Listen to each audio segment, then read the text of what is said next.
सुंदर कार्यक्रम के लिए कल शाम को मैं आया, एयरपोर्ट पे पहले से ही बात थी कि जो भी आ रहे थे वो रिसीव कर रहे थे, इतनी अच्छी व्यवस्था की गई और इतना बढ़िया कार्यक्रम आंध्रा और तेलंगाना की क्षेत्रीय जिला और राज्य सभाओं ने किया है। मैं उनको तहे दिल से आभार व्यक्त करता हूँ।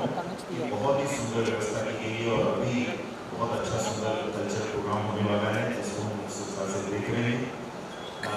हैदराबाद मुझे आके हमेशा अच्छा लगता है क्योंकि मैं हैदराबाद से मेरा पुराना जुड़ाव है।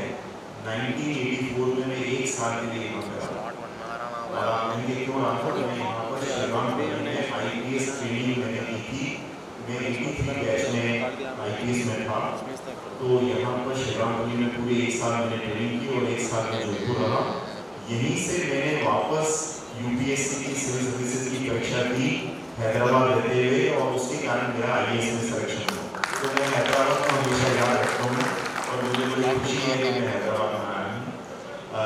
मुझे ये भी खुशी है कि महासभा ने मिशन IAS की शुरुआत की है जिसमें हम अधिकारियों को पसंद भी उससे जुड़े हुए हैं, हम सभी अधिकारी जुड़े हुए हैं और हमारी कोशिश रहती है कि मैथिली समाज से अधिक व्यक्ति इससे जुड़कर सिविल सर्विसेज में, चाहे वो IAS हो, IPS हो, इनकम टैक्स हो, कस्टम में उसमें जुड़ के हमारे से जुड़े। हमेशा से शुरू से इच्छा होती थी कि अधिक से अधिक अधिकारी आए। जब मैं 1985 में आया IAS में तो मैं देखा कि IAS में कोई भी मैथिली समाज के अधिकारी उसमें नहीं थे, तो उसमें बहुत कम संख्या थी। आज संदीप जी सुबह बता रहे थे कि कितने लोग 2019 से जुड़े हैं। मैथिली समाज में टैलेंट की कमी नहीं, एक्चुअली टैलेंट पूरा भरा हुआ है।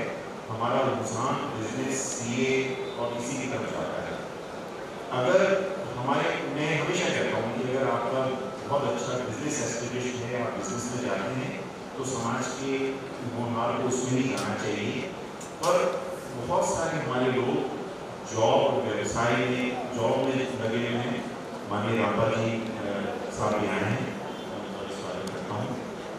तो जो एक चीज़ मैं आंकड़ा देना चाहूँगा कि अभी जो मिशन IAS का चल रहा है, इस साल 2025 में हमारे 94 वैश्विक एस्पिरेंट्स ने UPSC civil services preliminary exam दिए और उनमें से 28 मेंस एग्जाम के लिए क्वालिफाई हुए और उन्होंने अगस्त में मेंस का एग्जाम दिया। ये 2 आंकड़े को कहना चाहता हूँ कि पूरे भारतवर्ष में 10 लाख लोग बच्चे प्रीलिमिनरी एग्जाम में बैठते हैं हर साल और उनमें से करीबन 14,000 बच्चे प्रीलिम्स पास करते हैं। तो ये हुआ परसेंटेज 1.14% और हमारे 94 में से 30% बच्चों ने सिविल सर्विस का प्रीलिमिनरी एग्जाम पास किया, 1.4 से लेके 30%। और हमें आशा है कि इन 28 में से जनरली 10% बच्चे मेंस एग्जाम क्वालिफाई करके, इंटरव्यू क्वालिफाई करके ऑफिसर बनते हैं, तो 3 ऑफिसर बनते हैं। हमारे महासभा ने ये प्रस्ताव रखा है कि 2030 से मिशन 100 में 100 होने चाहिए। वो तब होंगे जबकि हैदराबाद से, सभी समाज से बच्चे प्रीलिमिनरी एग्जाम के लिए तैयारी करें, क्योंकि अगर बच्चे प्रीलिमिनरी एग्जाम की तैयारी करेंगे तभी होंगे। अभी 96 से पूरा नहीं होने वाला मिशन IAS इसलिए हर जगह जा रहा है कि अधिक से अधिक बच्चे हमारे टैलेंटेड बच्चे से जुड़े। तो मैं आपसे अनुरोध करूँगा कि अगर आपके कोई भी युवा वर्ग है तो वो मिशन IAS से जुड़े, क्योंकि मिशन IAS की हमारी जो टीम है, जो ऑफिसर्स हैं, उनका ये होता है कि उनको तराशा जाए, उनको प्रिपेयर किया जाए। आज हमारे पास पूरा इकोसिस्टम तेलंगाना का सहयोग होता है तो हम इसमें बहुत आगे बढ़ सकते हैं। मेरा आपसे यही अनुरोध है कि हमको तराश के और अधिकारी बना सकें।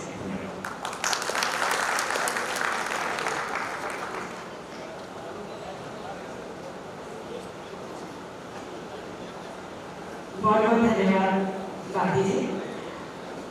अब मैं बुलाना चाहूंगी हमारे महासभा सभापति श्री संदीप जी काटरा को कि इस शीर्ष स्तंभ और दीवारों का जो संगम यहाँ पर एक संवाद और संभाषण के माध्यम से हम प्रस्तुत करना चाहते हैं। शीर्ष और स्थानीय समाज के बीच में जो ये सेतु संवाद हम यहाँ क्रिएट करना चाहते हैं, मेरा आग्रह है कि वो आए। संदीप जी काटकर।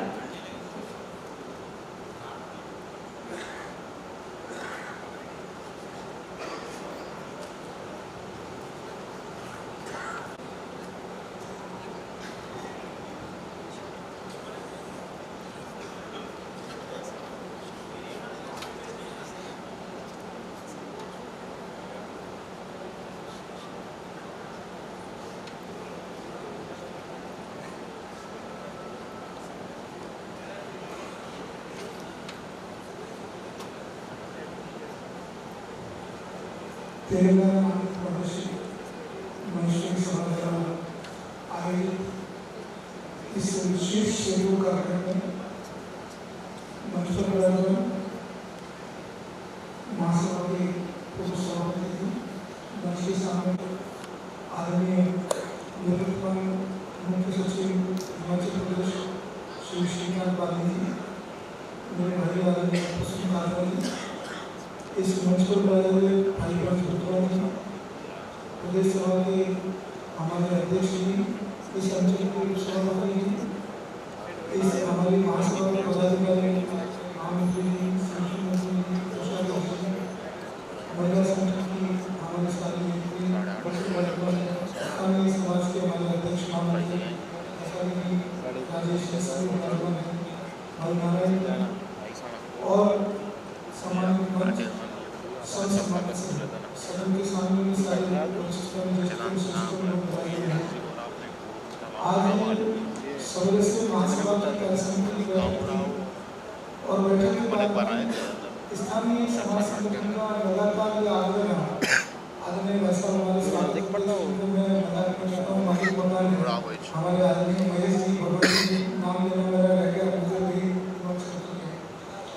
जो शीर्ष संगठन है उसकी कार्यसमिति की बैठक में स्थानीय संगठन के द्वारा लगातार आग्रह था कि भी हमको स्थानीय समाज के साथ भी कोई संवाद जैसा कार्यक्रम करना चाहिए, आपस में बातचीत चर्चा करनी चाहिए। और उन्हें जो हमारी उद्घोषिका बहन थी, मैंने पूछा कि उन्होंने विषय क्या रखा है, इन्होंने रखा कोई श्रृंखला सेतु, जो ऊपर काम होता है उस काम को हम नीचे कैसे परफॉर्मेट करें, कैसे हमारी जिला सभा में हमारी प्रदेश सभा काम करे और उनको महासभा के काम की योजना की कैसे जानकारी मिले।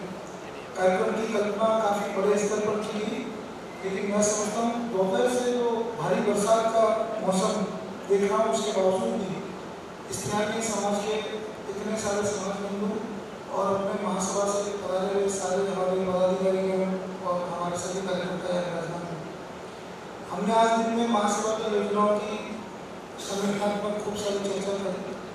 स्थानीय समाज बंधुओं के सामने कुछ विषय मैं जरूर रखना चाहूँगा। इसलिए रखना चाहूँगा कि समाज संगठन जब काम करता है संकल्प के साथ में, उसके बहुत अच्छे परिणाम होते हैं। महासभा से मेरा खुद जुड़ाव 2010 में महासभा से प्रत्यक्ष रूप से कार्यसमिति के सदस्य के रूप में जुड़ा और तब से लगातार दायित्व पर किसी न किसी दायित्व में कार्यकर्ता के नाते काम करने का अवसर मिला। और शुरू में मुझे भी ऐसा लगता था कि महासभा एक इस तरह का ऑर्गेनाइजेशन है जहाँ काम वाम कम होता, बाकी सारी चीज़ें बहुत ज़्यादा होती। जैसे जैसे दायित्व पर आकर काम करने का अवसर मिला, सब लोगों से मिलने का अवसर मिला, तो मुझे एक बात समझ में आई कि महासभा में जिनको काम करना है उनके लिए अनंत संभावना है और जिनको किसी न किसी विषय को लेकर काम करना है उनके लिए भी अनंत संभावना है। और जहाँ केवल राजनीतिक कामकाज होना है उनके लिए एक प्रकार में मुझे पद पे आना है। इस तरह की भी कुछ जिले स्थितियाँ हैं वो डेमोक्रेसी में रहेगी, उसको टाला नहीं जा सकता, क्योंकि by product of democracy. Right now महासभा में भी कई जगह डेमोक्रेसी की डिमेरिट्स है, कई जगह डेमोक्रेसी की मेरिट्स को हम अनुभव करते हैं। लेकिन ये तेलंगाना आंध्र प्रदेश की मनुष्य सभा भी लंबे समय से डेमोक्रेसी की डिमेरिट्स के आधार पर काम कर रही थी। 2018 में स्थानीय समाज बंधुओं ने लगातार इस बात के लिए प्रयास किया कि भाई महासभा डेमोक्रेटिक वे से हमारे यहाँ नीचे से श्रृंखलाबद्ध संगठन का गठन करें। और परिस्थितियाँ जिस तरह के निर्माण हुई, मैंने सवेरे भी अपने संबोधन में कहा था कि जो संगठनात्मक काम जो भी लोग करते हैं जिन्होंने संघ संगठनों में काम किया है, अन्य इस तरह के संगठनों में काम किया है, उनको पता है कि दो तरह से व्यक्ति काम करता है।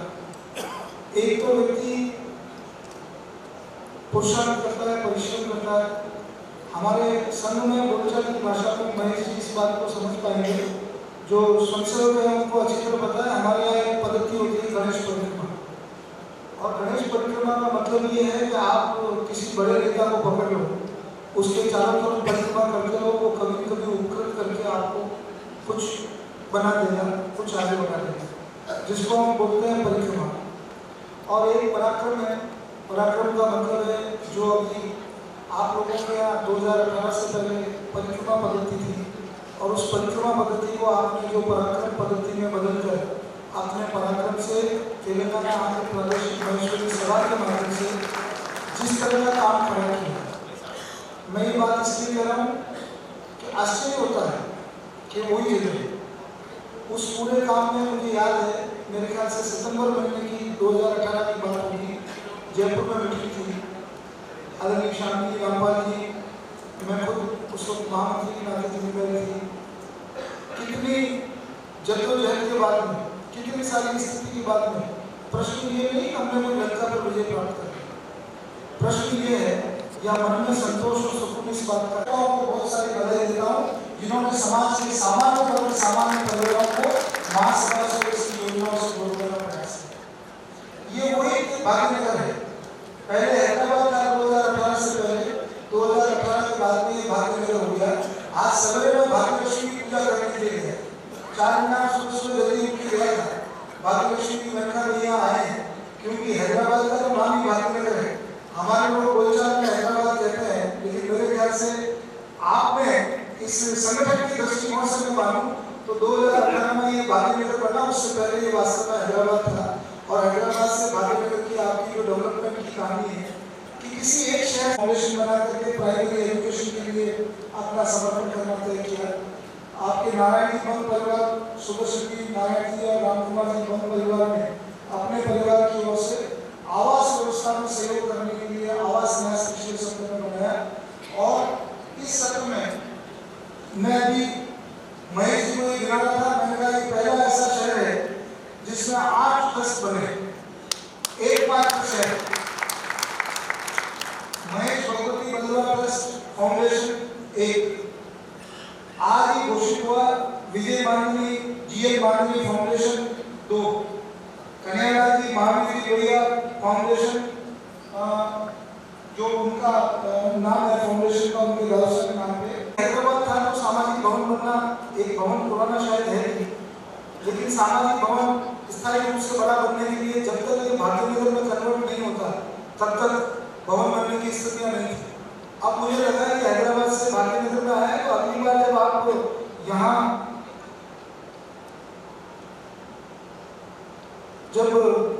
अगली बार महासभा की बैठक रखेंगे।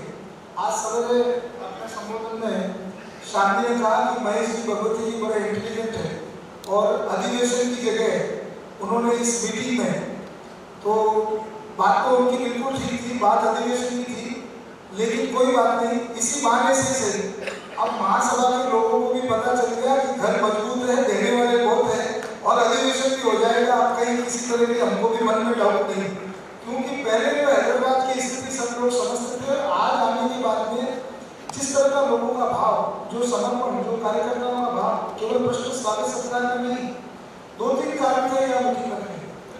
मीटिंग रखने का कारण ये था कि एक तो 25 साल से हैदराबाद जैसे इतने बड़े शहर में महासभा का कोई कार्यक्रम प्रत्यक्ष घोषित रूप से नहीं हुआ। अखिल भारतवर्षीय महेश्वरी महासभा की बात कर रहा हूँ, युवा संगठन का भी जरूर कार्यक्रम हुआ, कभी महिला संगठन की बैठक हुई होगी, लेकिन महासभा की कोई भी बैठक पिछले 25 वर्षों में हैदराबाद में नहीं। और हैदराबाद इतना पोटेंशियल है। अभी जब हमने अधिवेशन की बात की तो आपके यहाँ से तो 10 प्लेनेटरी स्पॉन्सर पूरे देश में से है, उसका 30% हिस्सा आपके हैदराबाद के खाते में है। महेश जी है, हमारे दीदी जी है और महावीर जी भी है, 3 प्लेनेटरी स्पॉन्सर हैं।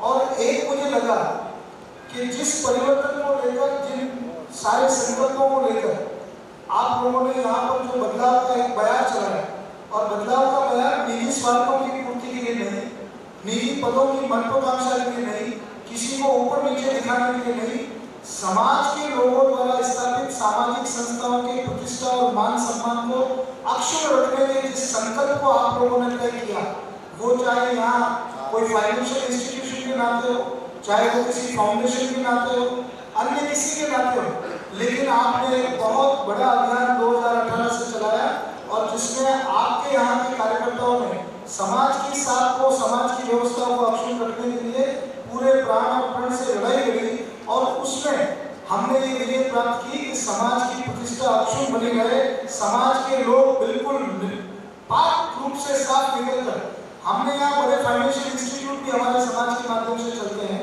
फाउंडेशन भी यहाँ समाज के माध्यम से चलते हैं और मेरे ख्याल से आने वाले कुछ समय के बाद में आपके यहाँ पुनः ये सारी चीजें कुछ रति होंगे, कुछ विरति होंगे, कुछ युद्ध होगा, क्या होगा मुझे पता नहीं, लेकिन मैं इस बात को यहाँ के सामान्य कार्यकर्ताओं के बीच में रखना चाहता हूँ कि इस सकारात्मक ऊर्जा के साथ संगठित रूप से आप किसी संकल्प की पूर्ति करने के लिए काम करेंगे तो 6 साल में महासभा के सभापति के नाते, दायित्ववान कार्यकर्ता के नाते जो बात मैं आपके समक्ष में रख रहा हूँ कि हैदराबाद में इतनी ऊर्जा है कि वो देश के लिए 2.5 करोड़ रुपए का समर्पण और संकल्प कर सकते हैं। तो अगर आप लोग मिलकर के, जो हमारे श्रद्धेय आरसी रावटी जी कई बार अपने संबोधनों में एक बात कहते थे कि जरा संभाल लो अपने विरासत की इस दीवार को, नहीं तो इस बरसात में ये दीवार भी ढह जाएगी। ये आपके ऊपर लागू है कि आप लोगों को इस विरासत को संभालना है, नहीं तो इस बरसात में ये दीवार भी ढह जाएगी। संगठित रूप से, संकल्पित रूप से हम सब लोगों को यहाँ के संगठन को बहुत मजबूत करके, समाज के प्रत्येक परिवार को जोड़ करके और समाज के भले के लिए, समाज के उन्नयन के लिए, समाज की उन्नति के लिए हमको काम करना चाहिए, निरपेक्ष भाव से करना चाहिए। निरपेक्ष भाव का अर्थ है किसी व्यक्ति से किसी प्रकार का, आज महासभा की इतनी सारी योजना है, मैं समझता हूँ यहाँ अगर 6,500 परिवार है, उस प्रपोर्शन में अभी भी हम यहाँ सहयोग नहीं कर पा रहे, चाहे हम लोगों को आइडेंटिफाई नहीं कर पा रहे। आइडेंटिफाई इसलिए नहीं कर पा रहे कि यहाँ के समाज के जो सामान्य लोग हैं उनको सामाजिक योजनाओं की जब तक जानकारी नहीं होगी, सामाजिक योजना की विषय वस्तु हम ठीक तरीके से नीचे तक नहीं लेकर जाएंगे, तब तक हम अपने उद्देश्य और लक्ष्यों में कामयाब नहीं हो पाएंगे। मेरी स्थानीय पदाधिकारी जितने भी हैं, चाहे वो हमारे आंचलिक पदाधिकारी है, प्रादेशिक पदाधिकारी है, जिले के पदाधिकारी है, अन्य सहयोगी पड़ोसी जिलों से आए हुए जो लोग हैं, मेरी आपको विनती है, महासभा लगातार 135 वर्ष से हमारी महासभा चल रही है। महासभा कोई मेरे द्वारा, हमारी इस वर्तमान टीम द्वारा चलाए है ऐसा नहीं। हमारे कितने सारे ऋषि मुनीषी, जैसे हमारे जितने भी पूर्व के जितने कार्यकर्ता हैं जिन्होंने इस महासभा को सींचा है, 1891 से चालू हुई ये महासभा, आज 2025 में हम बात कर रहे हैं, इसको ठीक तरीके से नीचे तक, घर घर तक पहुंचा करके इसके प्रति विश्वास और श्रद्धा के भाव पैदा करने का जो काम हमारे कार्यकर्ता ने करना चाहिए, वो मेरी आपसे विनती है। आप नीचे तक इस चीज को पर्कुलेट करें, उसको पूरा लिटरेचर बना करके हमारे सारे लोगों में उसको आप दें। आदरणीय सुरेश जी रावटी विराजमान है, रावटी जी भी बड़े भामाशाह हैं, शिक्षा के क्षेत्र में खूब सारा सहयोग करते रहते हैं और मैंने अभी मंच पर ही महेश जी को कहा था कि रावटी जी से भी बात करके, रावटी जी खूब सारा काम करते हैं लेकिन फ्रीलांसर है। फ्रीलांसर इसलिए हैं कि इनको लगता है कि इस क्षेत्र में काम करना है, उसमें हमेशा इन्होंने काम किया है, अभी अपने मिशन IAS के लिए भी सहयोग कर रहे हैं, कहीं न कहीं बात ही इरादे में है। मैं चाहता हूँ कि ऐसे भामाशाहों के साथ भी हम संपर्क करके कोई एक इस तरह का मैकेनिज्म तय करें जिस मैकेनिज्म से समाज के सामान्य विद्यार्थियों को ज़्यादा से ज़्यादा फायदा हो सके। आज की तारीख में चाहे प्रसून काबरा जी हो, चाहे बाबू जी हो, जितने भी हमारे इस तरह के कार्यकर्ता हैं जो प्रशासनिक सेवा में काम कर रहे हैं, उनको आप जैसे भामाशाहों के आशीर्वाद से, आप जैसे भामाशाहों के मार्गदर्शन से और उनके सहयोग से हम अभी भी अनावरत रूप से आप सब लोगों की शुभकामना से आगे बढ़ रहे हैं। आप सब लोगों का आशीर्वाद है, लेकिन आपका एक हाथ आशीर्वाद का और मिलेगा तो मैं समझता हूँ हम हमारी योजना को और ज़्यादा तेजी से आगे बढ़ा पाएंगे। आप सब लोग यहाँ सांस्कृतिक कार्यक्रम भी है, इसलिए बहुत अधिक बात नहीं करके मैं मानता हूँ महासभा की योजनाओं को, महासभा की बाकी सारी चीज़ों को आप लोगों को नीचे तक पर्कुलेट करके लोगों में जागृति का, श्रद्धा और समर्पण के भाव के साथ में केवल एक ही बात कहूँगा कि कि हैदराबाद से भाग्यनगर बनने का जितना लंबा सफर आप लोगों ने तय किया, जितनी मेहनत की है, ये केवल भाग्यनगर नहीं है, ये जितने कार्यकर्ता है ये इस भाग्यनगर के भाग्य विधाता भी है। और इस भाग्यनगर के भाग्य विधाता का मैं जो संकेत करना चाहता हूँ कि जिस दिन समय आए, जिस दिन संगठन को मजबूत करने की आवश्यकता आए, उस दिन पीछे हटने की जरूरत नहीं है, कहीं दाएं बाएं देखने की जरूरत नहीं है। हमको ये लगना चाहिए कि समाज का देश में सम्मान बढ़े, समाज के सम्मान के साथ इस देश के विकास के कंट्रीब्यूशन में हमारे समाज की आहुति लगे और हम सब निर्माण और सकारात्मकता की दिशा में आगे बढ़े। इन्हीं शुभकामनाओं के साथ जय महेश, जय स्वदेश। बहुत बहुत धन्यवाद। मैं एक बार पुनः निवेदन करूंगी हमारे निर्वर्तमान सभापति श्री श्यामजी सोनी एवं युवा संगठन राष्ट्रीय अध्यक्ष श्री शरद सोनी से कृपया मंच पर अपना स्थान ग्रहण करें। अभी अभी आपने इस संवाद सेतु का एक सिरा, एक छोर सुना। दूसरे महासभा के सभापति जी, सभागृह में और मंच पर उपस्थित दोनों पूर्व सभापति जी, आदरणीय बाल्दी जी, आदरणीय काबरा जी, सारे पदाधिकारीगण, युवा संगठन, महिला संगठन और यहाँ सभागृह में उपस्थित मेरे अग्रज सबका और मेरी बहनें, अगर एक एक का नाम लूं तो लगभग सभी को जानती हूँ, तो आप लोगों को नमन। यहाँ आते वक्त मेरे मन में प्रभु के प्रति श्रद्धा का भाव था कि उस प्रभु ने बहुत सारी कृपा हमारे ऊपर, हमारे परिवार पर की है। और ये कृपा, जैसा हम बनिए हैं तो सोचते हैं कि ये कृपा केवल अर्थ की होगी, धन की होगी, लेकिन हमारा ये मानना है कि असली धन आपकी तिजोरी में भरे हुए नोट नहीं, बल्कि असली धन आपके रिश्तों का धन है। और जो रिश्तों का धन, जो से मुझे, मेरे परिवार को मंच से और आप सब लोगों से जो मिलता है, उस धन का कोई मुकाबला नहीं है। और उसके लिए आप सबके प्रति मेरी तरफ से, मेरे परिवार की तरफ से कृतज्ञता का भाव। अभी भाई संदीप जी यहाँ के संगठन के कार्यों की और जिस तरह का परिवर्तन संगठन में